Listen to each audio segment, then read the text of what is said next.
but my adoptive mother was crazy. But when I entered foster care, all the professionals who were working with me said this is not normal behavior, this is not good, this is abuse.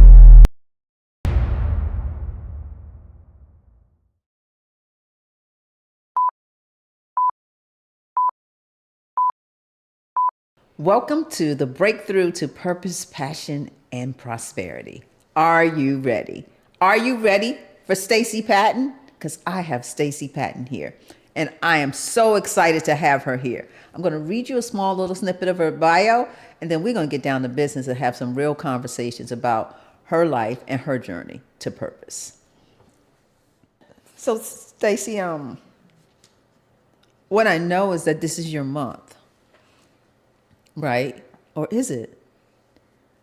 You're Pisces. That was last month. Today's March. We're in February. I was born in February. Oh, you were February. Yes, February Pisces. February what? 24th. Okay, well, happy belated birthday. Thank you very much. Okay. Are you on the cusp? Do you have any Aquarius in you think? I believe I have Aquarius rising. Really? Yes. Okay. Mm-hmm. Yeah. That's cool. So, being... I don't know what that means, by the way, to have an Aquarius rising. So... Oh, I'm an Aquarius. I'm an Aquarius rising. And it's talking to me like, yeah, I can break it down to you. No, I'm totally clueless. So do you have any belief in signs or anything like that? I just know what they say about Pisces people, that we're sensitive, loving, water signs, emotional, the usual stuff. I think it's pretty interesting, but I don't really, adhere seriously. I don't look at the charts and, Except you Aquarius rising. Yeah. So that's because somebody told me that a long time ago. So let me ask you this. Do you believe in it? Like, do you feel like you're emotional, you're sensitive, you're flowy with a water sign and all that? Do you feel like you're any of those things? Absolutely. Okay. So you think there is some kind of credence to it all? I guess so. I just don't take it very serious. It's just fun to It's just fun? when people on social media will say, oh, the top, deviant signs or revenge signs or loving signs. I always look, where's Pisces on there? Is this true about me? I'd be like, that's true. But no, that's not true. Right. So I just think it's fun. Okay. Well, happy belated birthday Thank again. you. Why did I think you were March? I thought you were March for some reason. It's okay. I had asked Tonya, how many people she was as a Gemini, and she told me that she was only 2. The great 30. Tonya. 30 people. And then the second Tonya is her backup. But there's not any 50 people in Okay. there. She clearly disagrees, Tonya. Okay. All right, no worries. Tell me about your childhood. Tell me where you grew up. I don't really know that part of you. Where you grew up, what your life was like, how'd you... I had a regrettable childhood. It was terrible. Started off... I didn't expect that, but okay. It's terrible. I always begin the story of my childhood with case number KC114343. So that was the number that I was assigned by the New Jersey Division of Youth and Family Services. Wow. So I was an adoptee. Okay. My biological mother, her rights were terminated by the state because she had her own challenges as a mother. I had 3 other siblings from her, and my father basically walked out of my sister and my life when we were babies. Okay. And so, but I was the only one of her children that was placed in the foster care system. And so for the first 5 years of my life, I was in foster care. And of course, when you're that young, you don't know until somebody awakens you to that. And for me, it was when I was 5. And I was being told that I was going to get a new mom and dad. And so I likened that to getting a new doll. And it was my birthday when I was told. So I thought, okay, this is what happens when you have a birthday. You get new parents, right? And I didn't know the difference between a foster mother, an adoptive mother, and a biological mother. So it was very confusing to me once I, heard those distinctions. And then it made me question a lot of things. So where is my real mother and father? Do I have siblings? Where did I come from? Why was I given up for adoption? These are indelible questions that a lot of adoptees struggle with. And so I spent those first 5 years in foster care, and then I was adopted by a middle class, very religious Black couple from central New Jersey. Mm-hmm. So I was born in Montclair, New Jersey. Okay. And so so this was supposed to be my new life. I was supposed to be fortunate to be plucked from the obscurity of the foster care system, given a good home. We lived in the suburbs. These were house-proud people, went to church 11 times a week because they were Pentecostals. Okay. So and they kept me in private schools. So in terms of my material reality, things were good. But my adoptive mother was crazy. She was a mix of Joan Crawford's, no wire hangers, and Sybil Dorset's mom, except she was Black. And so this was a house where she believed in... Give me that analogy again. Sybil Dorset and Joan Crawford's, like you put the right, mix I'm together. traumatized, so I'm trying. Okay. So that's what she was. And this, this was a Black family and community that believed in beating kids. That this is what you did to keep children safe, to keep them out of jail, to make them good students. If you're a girl, to keep you from getting pregnant, to keep the white man from killing you, all of those things. So as soon as I entered her home, the beatings began. And this was foreign to me because I didn't come from a foster home where children were hit. Nobody had ever put their hands on me. And so it rocked my world. I'm sure. And by the time I was 8 years old, I ran away. I was like, we are not doing Kunta Kinte in the living room. Bunch of roots? Okay. 12 years a slave. I couldn't. I was like, this doesn't feel like love. It doesn't feel like protection. And I hated her. And so very early on, I didn't attach. And, every time she put her hands on me, it made me wonder where my real people were. There's a family out there that would not treat me this way. And so the state put me back in their house. And then I ended up running away again when I was 12 because I was wholly unsuited for any of this. I receive it. And so I ended up in foster care at age 12, in and out of different foster homes, juvenile shelters from like age 12 to 14. I was too bougie for foster care. I was like, I can't do this. So let me clarify. At 5, you already knew that to put your hands on me, it's something wrong. Yep. Intuitively, not knowing you knew intuitively. Yep. And then you ran away at 8, and then again at 12. Mm-hmm. And then through those experiences, you realize that they really don't know who you are. No. I just want to be clear. Yep. Don't put your hands on me. I never rationalized it. I never felt like love. And also I was growing, and I had watched The Color Purple. That Thanksgiving scene? Yes. With the knife? Yes. And The Burning Bed with Farrah Fawcett.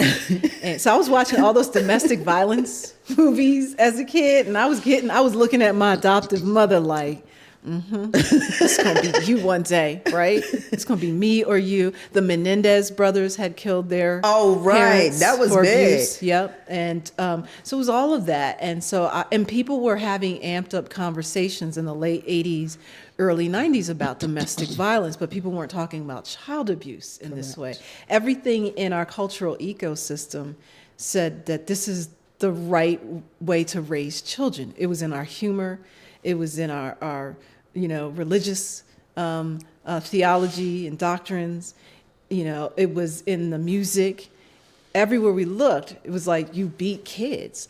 And so all around me, this was normal, but it felt antithetical to my entire immune system, my spiritual way of being, it just didn't jive. And I thought, am I the only one who is crazy on this, right?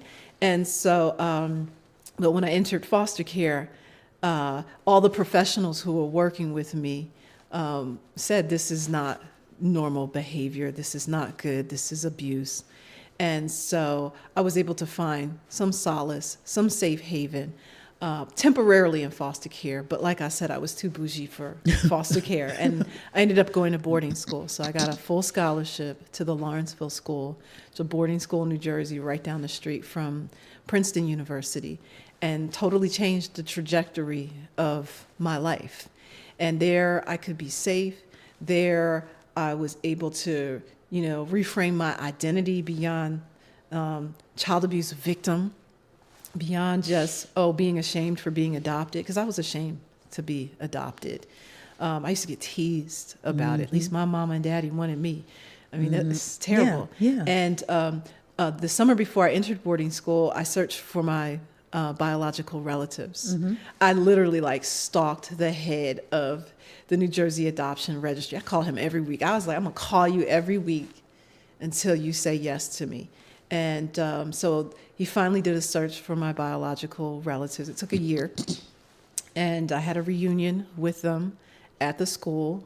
And that was a whole nother can of worms to be brought back into, a family situation with people who look like you, who sound like you, have the same mannerisms, but you have absolutely nothing in common.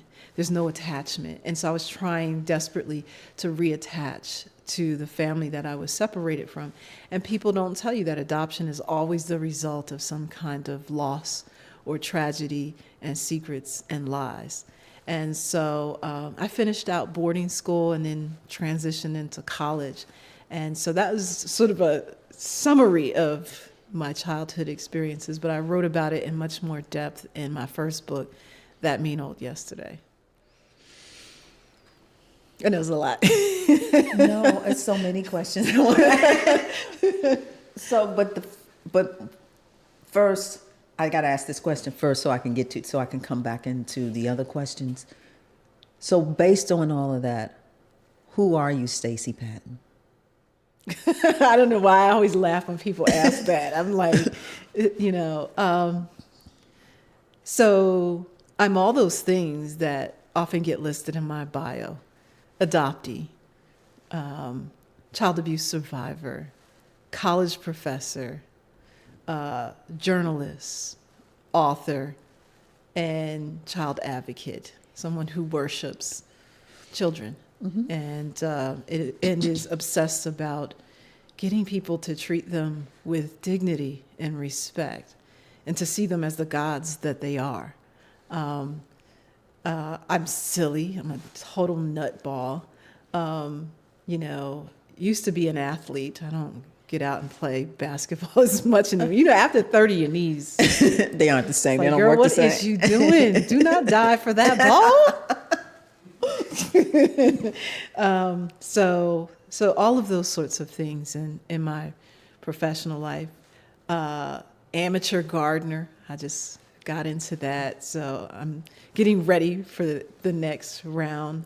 Spring approaches. So loving to have my hands in the soil.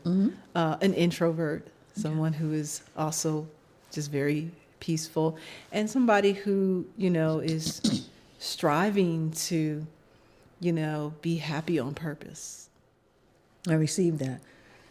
Do you feel you have any inner child issues from those first, especially your early years from 5 to 12? Do you feel like you had any? Oh, absolutely. And healing, as they say, is a journey. It's not a destination. Correct. And my work as a child advocate, when I'm doing trainings with professionals and such, I always talk about 0 to 3, those foundational years. There are things that happen to us. So 85% of the brain develops before age 3. That's a lot. And you're totally unconscious of it. You have no memory of it. So your brain develops in relationship to your environment. Children come into the world, they're all sensory. It's their eyes, their nose, their ears, their mouth, their skin. And it's their interactions with their caregivers and parents and the environment that they create that shapes the brain and the nervous system. This happens before language acquisition, before memory, recall, all of those things. So a lot of times how we react to things in the world are rooted in those early childhood experiences. And they're the way we think, the way we, imagine how we see ourselves, how we react to others, go back to those foundational moments. So it is a trauma to be adopted. Even if you end up with a family that loves you deliriously, gives you a wonderful life, you can never erase that primal trauma, being separated from your birth mother. Because when you are born, you come out into the world, you don't recognize yourself as separate from her. And so to be taken away within the first minutes, hours, days, or whatever, the body remembers that. And so I would be lying to you if I said, oh, I don't, struggle with abandonment issues and attachment issues. Those will stay with me my entire life. Do I allow them to rule over me? Not on purpose.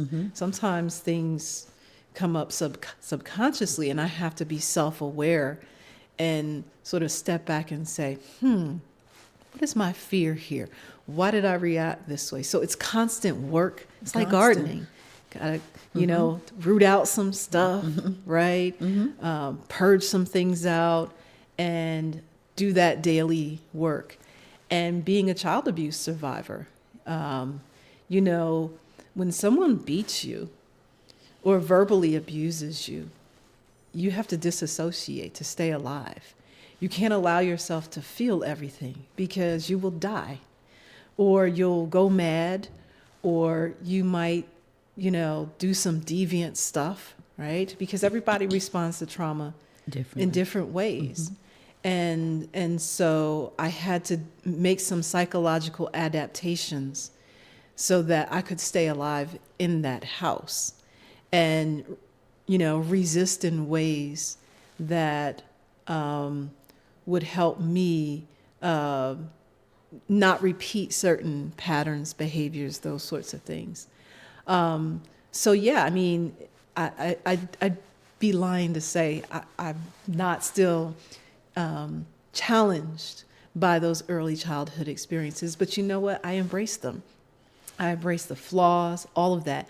This is part of being in touch with the full spectrum of your emotional life and your humanity. Do I have anger? Absolutely. And I embrace it. Have I forgiven? Absolutely not. And I won't. Okay. Because, I refuse to commit treason against the little girl or gaslighting her experiences. My real healing and liberation began when I had a therapist tell me, you never have to forgive. It was the most powerful thing for me in the world. And I felt like all of this pressure was released. You could be a whole, healthy, happy, loving, giving person and not forgive certain things. So yeah, that's where I am. And I feel like as I enter different developmental milestones in my life, the way I conceptualize all of this and react to it will change. Do you think it would have made a difference if maybe, your mother didn't abandon you per se, for lack of a better word, but maybe if an auntie took you in or a cousin, do you think it makes much difference? Because sometimes that happens, whereas, or grandmother, they take the child versus the mother actually raising the child. Do you think that would have made a difference? Do you think that even makes a difference, or is it still the same in your mind? So I can only speak for myself, but I would have turned out to be a whole hot mess if one of them had taken me in. And seriously, like, At first, I resented my biological aunts and my great grandmother, who I was reunited with. Like, how could y'all let me go into the system? Mm-hmm. You know, because I was the only one of my mother's kids that ended up in foster care. And so I felt some kind of way about that. Sure. I took it personally. I internalized it. It made me depressed. Mm-hmm. And as an adoptee, I came back into the situation, the family context, thinking, I have to prove that I'm worth keeping this time. Mm-hmm. So let me try to be a good sister, a good niece, a good aunt, a good great-granddaughter, right? I had to prove my worth to these people who were broken by their own experiences and, you know, shaped by my mother's suicide and, you know, all the fathers who didn't stick around to do what they were supposed to do. But I have a spiritual advisor who told me some years ago, and it was hard for me to really like embrace this, but I wholly embrace it now. And she said to me, your mother was never supposed to be your mother. I was like, what kind of nonsense is that? She was right? just the vessel. She said, you know, sometimes the best and only gift that, you know, our parents can give us is just to be the vessel to get us here. I love that. So that we could fulfill whatever spiritual mission, ancestral mandate. And she also believes in karmic agreements. So this idea that you choose your parents before you even get here. And she helped me understand that had my biological mother been healthy enough, you know, to sustain her own life and, you know, nurture her children, that I wouldn't be doing the work that you wouldn't be sitting here talking about this. Right. I get that. And so I had to reframe that. And I one day stood over my mother's unmarked grave and just thanked her for my life. Thank you. Thank you for not making me ugly. Right. You know, giving me a mind that works well. So there's nothing to forgive. And she helped me reconceptualize my adoptive mother too, to say, you chose her as well. And I'm like, I don't know why I would, you know, choose that monster. And once again, I wouldn't be able to do the work that I do because I had to choose a mother who had terrible karma, and so that I could be primed to do this advocacy work against child abuse. And she said to me, your adoptive mother did not kill you, so there is nothing to forgive. You are not a victim. Take responsibility for your life, right? And it was hard to swallow at first, but once I really like marinated on it, it all made sense. And I started to get beyond the socially constructed ideas about family and what motherhood is supposed to look like, what it means to be a daughter, family, all that kind of stuff. And I started to reframe things from a spiritual perspective, which helped me detach emotionally from this other kind of hurt and expectations, to see that this is a continuation of some old karma, some things that I need to balance out. And the work that I do is about, you know, setting myself up for a next lifetime where nobody's going to put their hands on me or abandon me. So you just have so many things I can ask you. Oh my God. What in terms of what your spiritual advisor said and the spiritual contracts that you made with your mother to bring you through, with the woman who was abusive for whatever reason because of her own stuff, that got you to the point of your book. Name the book. So the first book is That Mean Old Yesterday, which is a memoir about my childhood. Then the second one is Spare the Kids, Why Whooping Children Won't Save Black America. That was prompted by the Adrian Peterson controversy and the Baltimore mom controversy, you know, the young woman who waded out during a race riot and went upside her son's head, and it caused all this controversy.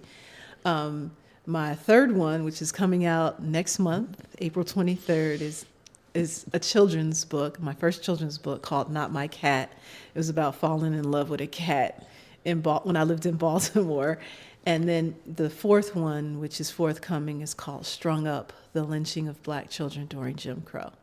So, Lord have mercy. The first one's your memoir, right? Me No Yesterday.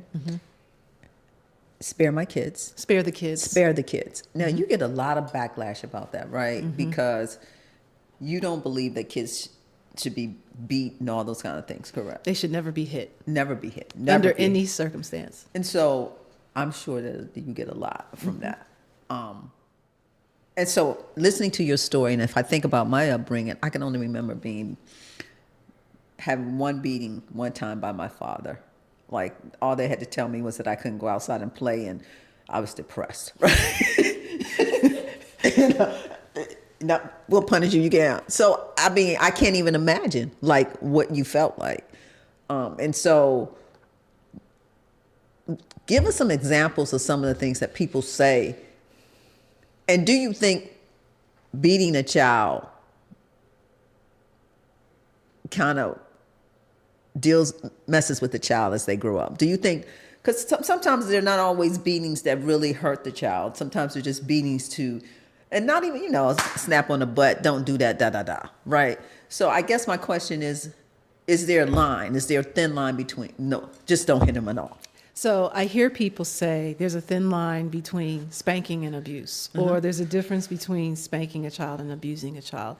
It's absolutely false. That's not how the brain works. So if, I hit you, evolution has wired you to try to get away from the threat. So you respond by either freezing, fighting back to protect yourself, or you run. Same thing with children, right? This is not age specific. It's evolution wired us to respond to threats against our bodies. The brain's job is to keep the body safe. And the context doesn't matter, race doesn't matter, religion doesn't, none of that stuff matters. So let me put it this way. You have a pair of kidneys, and on top of your kidneys, there's some adrenal glands.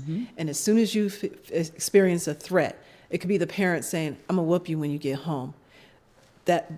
Those adrenals shoot off cortisol in the body. This is a neurochemical reaction that goes off to respond to stress, okay? And so the adrenal glands don't say, oh, wait, bruh, don't shoot off cortisol because there's a thin line here. This is a spanking. This is not abuse. It's just her hand, not a switch or belt. Oh, don't shoot off cortisol because this is love. That's not how the body and the brain work. The brain only responds to toxic stress.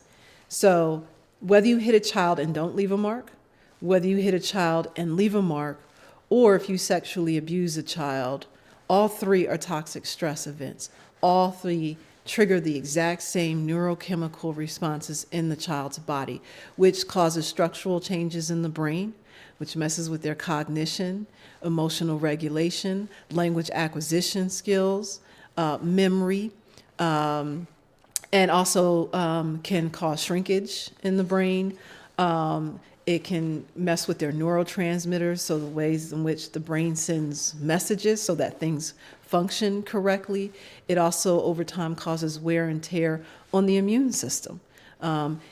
Hitting a child, whether or not you leave a mark on them, is a multi-organ, multi-system process. So there are things that happen underneath a child's flesh that you can't see. And it causes these changes. And also, hitting a child is a sensory event. And so the body stores those sensory experiences. So we're taught to reframe that violence as something else. We're taught to say there's a thin line, but the body is going to tell the truth. The body is like, nope, I have been permanently changed by this experience. And if you keep doing it over time, right, it accumulates, all that toxic stress accumulates in the body, and then it reveals itself later. And for our people especially, the racial disparities in our health outcomes, the behavioral issues that we see in our schools, and the achievement gap, some of the violence that we see in our communities, in our partner violence, it reveals itself later on. So we can reframe it, call it spank, pop, whoop, whatever, but a child's brain, those adrenal glands, the immune system, they don't privilege the hitter's semantics. I received that. Is there a difference between verbally abusing a child and hitting a child? Nope, it triggers the exact same sorts of chemical, responses in a child's body. And we have 50 years worth of scientific research from all around the world on thousands and thousands of children. There are people who have studied all of this. The pediatric community, the psychological community is very clear on this, that there are absolutely no benefits that result from hitting kids. You will not find one legitimate study that says spanking, produces any positive outcomes for kids, and also verbal abuse as well. So, if you had a child, what would be your format of how to raise that child? Like as a mother, and when the child is doing things that could be, especially in the 2s and 3s, and they're all over the place, hitting every. How would you handle that? Like, what? I'm a new parent. Tell me what I should do, because I believe in what you're saying. What would be the way that I should raise my child? So one of the things I always tell people is that I'm not a parenting expert. Okay. And I don't know the first thing about raising children. Okay. But I spend a lot of time around children and also older adolescents. And as a college professor, I get them on the other end, 18, 19 years old. But I've spent, many years studying developmental psychology, childhood development, brain development. And so I understand that some of the behaviors that parents respond to are actually normal developmental behaviors. It's not children conspiring. A lot of people will say, I spank my child because they won't listen. And then you ask them, how old is the child? And they'll say, oh, he's 2, 3. And I'm like, the child cannot listen to you. Auditory processing doesn't really complete until like 12, 13, 14 years old, depending on the child and their, environmental conditions and such. So a lot of people have unreasonable expectations for what a child can actually do. Sit still, be quiet, shut up, this and that. It's like they can't. And so a lot of people don't understand brain development. And a lot of folks are parenting from a place of their own unresolved trauma. So if you grew up in a house where there was a lot of yelling, threatening and such, and your child does the exact same thing, and you recall that your parents responded that way, it's a trigger to your own nervous system. So people who hit their kids, a lot of times it's not about teaching. It's about dealing with their own lack of emotional regulation. And so it becomes a release. They're living in the reptilian part of their brain where threat resides, right? And so their brain literally gets flipped. So it overrides this prefrontal cortex area of the brain where you need for executive functioning, assessing a situation, critical thinking. So when you're in survival mode, when there's a threat, there's no logic here. And so people are hitting their kids because they don't have full access to the thinking part of their brain that could help them problem solve with a child. So people like to say, oh, I only do it when, I sit down and talk with my child and I'm not angry, which is a lie. So again, there's people making up stories about why they do this. So for me as a parent, if I were to have a child, and I know I'm talking from a place of privilege here, I do some therapeutic work on myself to make sure that I've dealt with my own trauma history so that I don't bring my attachment issues, abandonment issues, childhood traumas from being beaten to my own parenting. So I'd be more cognizant about disrupting cycles, and understanding the why behind the child's behavior. We have so many people say children don't come with a manual, but I'm like, hello, we have Google, and now we have AI, right? And so you can literally ask questions. My child is doing this. How do I respond to it without violence? There's so many things out there, and you can give parents tips all day long, but they won't work unless they do that initial work on themselves to rewire their own brain and nervous system so they're not triggered by normal developmental behaviors. And also, I don't believe in childism.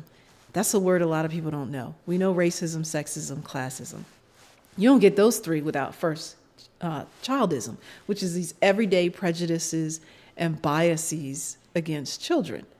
That kids don't have the same rights as adults to bodily integrity and to be free from assault. They're the only group of people where it is codified in law that you can strike them. For adults, illegal. Prisoners, illegal. Military, illegal. Spouses, illegal. Criminals, illegal. But for kids, it's for their own good. So, parents have to purge themselves of these everyday prejudices and biases in the language and the attitudes that we have toward children, because it's dehumanizing to them. So when you think something is inferior, that they're property, that they don't have a voice, that adult needs reign supreme over a child's, that sets the foundation to mistreat their bodies and to not see them equally and to not meet them where they are and to not recognize that children have varying capacities to govern themselves. Okay. I'm sorry. No, because I see it all. But what do the parents who have blind spots because of their triggers, because of their traumas, like how do we get to the bottom line of it? You know what I mean? How do we stop that evolution of hitting our kids? Because this is goes way beyond our lifetime. So I guess the real question is, how can we change that? How can we, like, if you could come up with a great plan, what would that plan be? And not that you would know, but I'm just saying in your mind, have you ever thought, what would that plan be? So I wrote a whole book about this. Okay. This is Spare the Kids. So Spare the Kids gives you all. Okay, Yep. got it. And so the first thing, and particularly for African Americans, is where did this behavior come from? Mm-hmm. So we got to get to the historical roots, because there's a lot of myths around it. So a lot of people think, people have always hit children, across culture and time. And that's not true. When we look at pre-colonial West African cultures, other indigenous cultures around the world, they didn't coerce children. There are still cultures around the world today that don't yell at children and don't put hands on children. And so for me, when I was writing that book, I had to go all the way back to Europe. So we have thousands of years of recorded history in European cultures where children were routinely beaten and abused. And not regarded as fully human or seen as demons, devils, those sorts of things. And in West African cultures, we regarded children as gods, as returned ancestors, as mystical, powerful. Babatunde, father has returned. Yedatunde, mother has returned. The Bang people would never put a baby on the floor because that was disrespectful to a god. If you hit a child, you could drive away their spirit guides. To hit a child diminished you. That wasn't part of our spiritual cosmos. We weren't Christians. So this idea of beating the devil out of a child didn't exist in our cultures. Spare the rod, spoil the child. A sentence that's not even in the Bible was not, part of, our ideas. We didn't do this to children. So whooping children is a byproduct of colonialism, of enslavement, of, hundreds of years of racial trauma in this country. And so we have to start there and unpack these myths. The Bible, the rod in the Bible does not mean that you pick up some weapon and hit your child with it. This is about a shepherd's relationship with his sheep to keep them protected, pulling them out of dangerous places. The only time you wield a rod is to ward off predators. And why are we citing the Bible anyway? That was not our text. Colonialism and enslavement changed the way we worship. Those people who ended up on slave ships were Muslims, or they were worshiping Orishas and other deities. It took us over 100 years to learn English. It was illegal for us to read and write. So the Christian principles that we so proudly embrace were introduced to us in the context of slavery. So we are colonized people because we speak English, so many of us are Christians, and we whoop children and act like it's intrinsic to our culture when it's not. It's a result of racial trauma. So we as Black people, as colonized people, need to start there. Where did this come from? Where did we get this from? So once you do the historical and the cultural, then you got to do some public health stuff. Okay, what is this really doing to us? So many of us think, oh, this will keep us out of prison to beat our kids. Well, how's that working for us? Because we're having conversations about mass incarceration, police brutality, look at our educational outcomes, look at our child abuse rates in our communities. So we have to ground this in the data. People lie on children. They say, oh, these kids today. And depending on my mood, I'm like, well, your generation was on crack, so let's talk about that. But they're like, these kids today are killing the parents. Well, the data doesn't support that. Less than 1% of all homicides are of kids who kill their parents. And when you look at the microdata on that, 85% of that less than 1% who kill their parents are adult white men. So Black mama, Black daddy, you talking about, oh, we need to beat our kids because of this. That's not grounded in any factual data, right?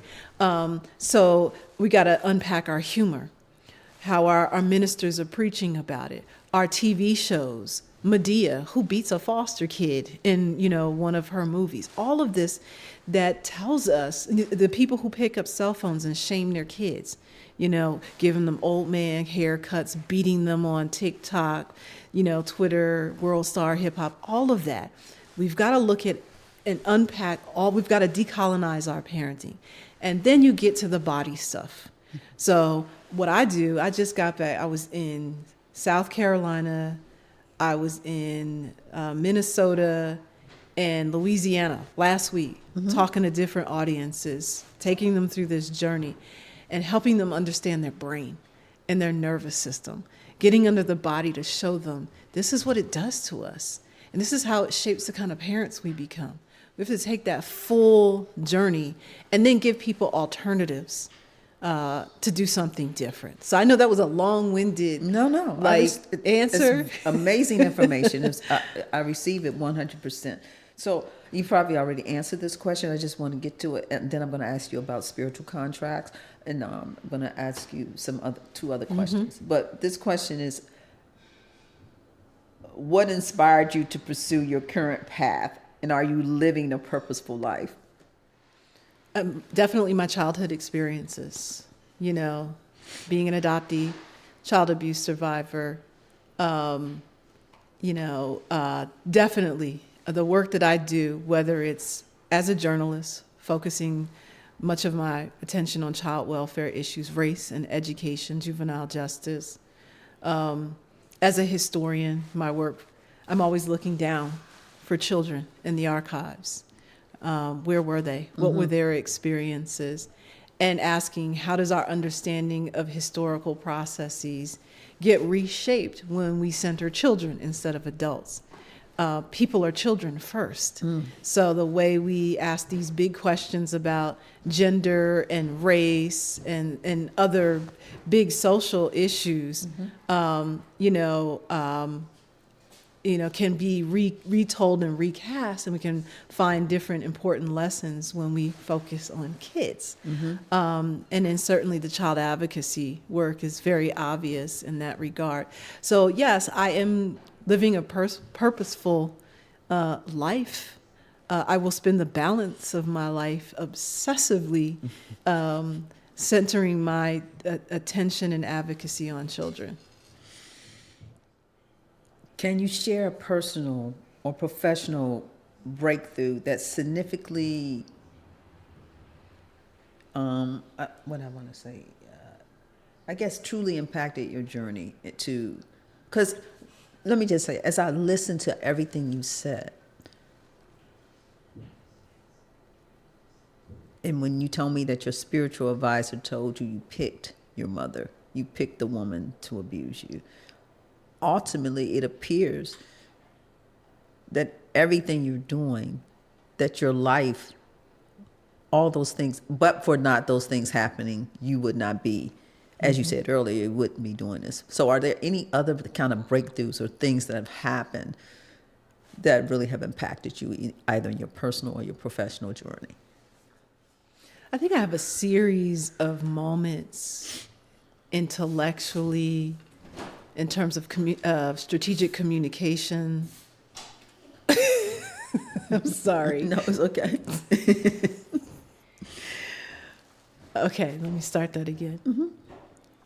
I have these moments where I have certain breakthroughs in terms of how I conceptualize the mission of my work, how I might communicate more effectively with audiences about how we treat children. Every time there's a book idea, that's, a new breakthrough of some kind. So as a professor, I'm always like, how do I get through to my students? Oh, I'm going to try this thing today, right? So there's not like one big watershed moment. Gotcha. I would say on a almost daily basis. And this is the joy and pleasure of being an introvert, because you have the privilege of time and silence to listen to your own heart, to read a lot, to listen to things, and always do better. And so for me, when I hear a parent say, I read your book, or I heard you speak, and I went home and I hugged my child and I apologized and I promised to do better. I sit behind my computer and I just ugly cry. Just ugly cry like Viola Davis, Yes, I understand. I don't know, I always wonder how they get the manufactured snot. So I have those moments, but it's not one thing. thing. It's just been an evolution of things that evolve Yes. and just constantly. And also, another thing my spiritual advisor said to me, because she does like Akashic readings where they go back into your past lives so that you can see yourself like in your past lives.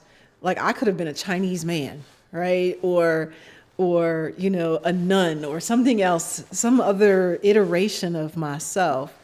And the accumulation of those past lives has a lot to do with how you show up in this lifetime. It's very deep for me and new for me to think that way. So she was reading one of my past lives, and she found me as an enslaved woman somewhere in North Carolina in the early 19th century. And she said you were a mother and you decided to escape, but you left behind a girl child. And because you did that, you now have to balance out this karma in your current life, which explains the adoption, which explains the child abuse, and it explains the work that I'm obsessed about. It is about balancing out that karma. So once I understood that and embraced that as, it was very sad to hear that, because I'm like, what kind of horrors did that child suffer as a result of that abandonment? And here I am centuries later, like, wow, okay, I accept this. I did that. And let me fix this. Let me heal this by putting this work out into the universe in powerful ways so that other Black families don't continue those legacies of distorting our children's bodies and their spirits and their minds. So that was a big moment for me spiritually that just like broke me down really and was like, I don't have a choice. This is an ancestral mandate. I've got to correct this karma. So what do you say to the people that don't believe that we've had several lifetimes, that they don't believe in spiritual advisors, people who can speak to the past, tell you about your past? What do you say to those people? Because I believe that the soul, the true you, has had many lifetimes, but a lot of people don't. So I'm just curious, what do you think about that?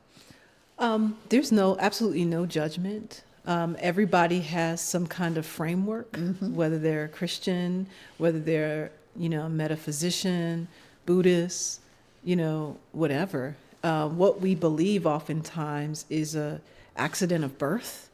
It's, it's socialization, it's cultural, and, I came into a Christian context. For me, that was contrary to my spirit. But I hang out in Black churches all the time. And I love gospel music. I love the fellowship. I love the sounds and the energy of our people, that connection. That's what I feel. That's what I attach to. I don't need the, I don't need the scriptures to tell me to be, a good person. So as they share and I try to understand and unpack, and take what's good from those traditions. I respect that everybody needs some sort of way to organize their lives and to give meaning to this human experience. When I meet other people who get what I'm saying, it's beautiful. Like my blood, reverse circulates in the right way. Like, yeah, you get it. You understand, right? And I engage with those folks, on a excited level, because I don't feel crazy. Sometimes when I share my perspective, people look at me like there's about to be a lightning bolt. When I say I'm not a Christian, I don't believe in God, it's like people just look at me with this pity and fear. And sometimes I have to check myself from feeling sorry or pity for folks who need that sort of fundamentalistic misinterpretation, colonized, presentation of religion to guide themselves. So I don't try to convince other folks. I just, being a writer, especially a journalist, you have to become tolerable of all kinds of living and thinking. And so it just makes for very interesting storytelling for me. I received that.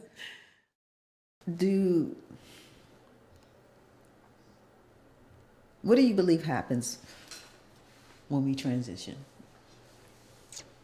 Well, I'm going to get some jerk chicken. I'm going to see Black Jesus. It's going to be there like, what's up, boo? Finally, right? What we going to do? I believe that we're eternal. And that's unfortunate for certain kinds of people who are evil, because I believe there are people who are absolutely evil. We have an abundance of historical examples. Again, that's related to karma, right? And some of those people never repair, never do that work of balancing things out. So unfortunately, we have to always be in this dance with those types of folks. I believe that matter can never be destroyed, only transformed. People who I love who have transitioned, I speak with them all the time. They're just on the other side of the room. I can't see them. You can hold up a thin piece of paper. That's all that separates us. I don't refer to them as dead. I ask them for what I want.